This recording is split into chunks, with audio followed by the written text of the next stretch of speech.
What advice do you have for people listening to have an amazing life, to live an amazing life? Don't let OCD stop you from what you want to do. I think that when you have OCD, you have this tendency to second guess yourself, sort of like what we were talking about your core. Done it my whole life. Right. And I think that it can cause us to hold back and sort of not be our best selves. And I think that if you can recognize that OCD is going to want to come with you, it's going to want to pack its little suitcase and come with you wherever you go and say, I want to do this thing. And I don't care if my OCD comes with me, and I don't care if it makes it hard. I want to do this thing, and I'm going to go do this thing because this matters to me. Don't let OCD dictate what you do and don't do. I think that we all have something, right? My sister has a different kind of disorder than me. She struggles with hers. I have friends that have different kinds of disorders. I have friends with physical ailments. We all have something.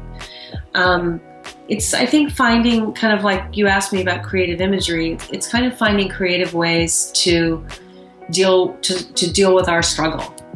Mine's OCD. It's terrible. I would not wish it on my worst enemy, but I know that, I wouldn't want to trade my kind of OCD for somebody else's kind. And because I've learned how to cope with it enough. And I guess I would say that there are creative ways, there are interesting ways, there are kind of almost magical and inspirational ways out there to cope with things. I mean, even, people with cancer can find some silver linings sometimes in the way that they cope. And I really think that they're them. And it's not easy to find them. I mean, I have a friend that is suffering from a lot of adrenal issues, and that's a serious physical ailment. And it's really difficult for her to do anything. But she's also an actor, so she can do that. And that's something that gives her some energy, and she needs energy around this disease. So, and if you can't find anything that helps you, I think you can find something that helps someone else. And that is, why you do this podcast. It's why I'm on this podcast, helping other people by sharing our stories helps us. You might not feel like it right away, but eventually that seeps in. I don't know if it's karmic or how it does, but it does. I mean, I really, that's why we're all here, right? Is we're supposed to be helping each other. The one thing that everyone needs to do at the beginning is to actually become aware of what their values are and where they're living them and where they're not. But the first thing is really actually for people. I think a lot of the time we don't think about our values, or, particularly when you're engrossed with dealing with something like OCD, stuff like that kind of goes out the window. Do what you have to do. Go and live the dream. Anything is possible. Set goals and go chase them. Find something that can, keep your attention. For students, do whatever testing you can do to find out what your skills and competencies are, what's interesting to you, what are you curious about, and go after those things. And happiness is, you can't go chasing happiness. You got to find something that you can feel committed about and then dive in and do it. And maybe it's many things, not just one. But the most important thing about all of that is don't be working hard on how to be happy. Work on finding something that can keep your attention over time. Is to enjoy the everyday activities you do. And I think because we have to do them, like we're humans. And so I'm talking like eating and shitting and breathing and walking. Like, these are all things that you're going to do every single day. Washing yourself, or washing the dishes, making yourself a meal.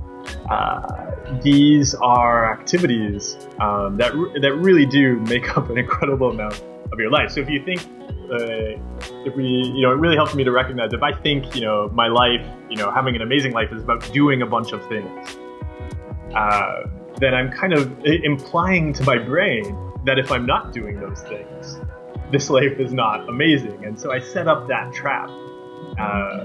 And we see that often in mental health issues, right? If we're saying like, oh, if I get a message from my boyfriend or girlfriend, then they love me, right? And you see this with like relationship OCD all the time. Then like, if I'm not getting a message, that means like, do they not love me anymore? Did they get in a car accident? Did they get in a car accident and they don't love me anymore? So now they've died hating me. Like all of these things start because we believe if I get a message, then I'm loved. And I think that can happen too in anywhere in life, like where we're thinking, oh, if I get this degree, then I'm successful. Or if I go and see this thing, then my life is amazing. But it's really helped me to recognize that you can be so happy doing the simplest things. And those can be the measure of success. And then everything else is just extras that you add on to already being so successful. When you took a breath. Or when you took a drink of water. Right? Just taking a drink of water is this incredible moment to like take care of your body, and be like that you're using your body and you're alive. So I think starting from that is definitely something that I find most helpful for building health and happiness, because each moment is an opportunity to tap into that happiness and kind of that feeling of amazement. Well, I think that the first thing I say to everybody is don't let OCD run your life, okay? Because many people ask me questions. I mean, the favorite question I get is, well, should I have children? Should I have babies? Should I get married? Should I, do this? Should I do that? And I think the answer is yes. Always do it, but don't let the OCD make decisions for you. Yes, you have to take it into account. Okay, you have to take it into account.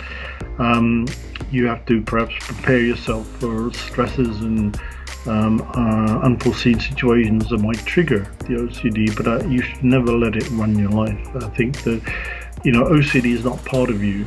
It's a problem that you have, and everybody has problems.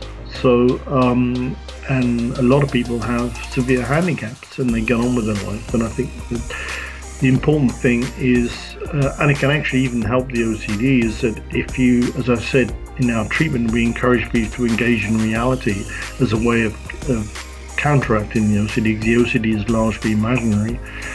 So if they can get involved in reality, it's not that game where, was it scissors, stone beats scissors, or paper beats, or reality always beats OCD. So if you can get involved in reality and engaged in something you enjoy doing, then OCD will diminish, and also improve your mood as well, which is also another indirect way of improving your OCD. Get used to handling adversity, because it's never going to go as planned. I mean, through this app development process, we've been doing this for 2 years now, or a year and a half, and nothing goes to plan. It's always, you have to be able to adjust, and I think having OCD too, it forces you to like adopt that mindset, because, your life just all gets, altered within either like a short time frame, or it's been, there's been challenges throughout. So it's constantly having to deal with challenges. And, I think once you're able to deal with challenges and know that you can deal with future challenges, that's when you can start having more success, and you could really start appreciating the small things in life. Live each moment. Be in this moment now. Yeah. Yeah, I mean, live at this moment. You got to, because that, otherwise it's passing you by. To set out short-term, medium-term, and long-term goals. Not 30 goals, but goals for life. So it might be that dream job, it might be that dream trip around the world.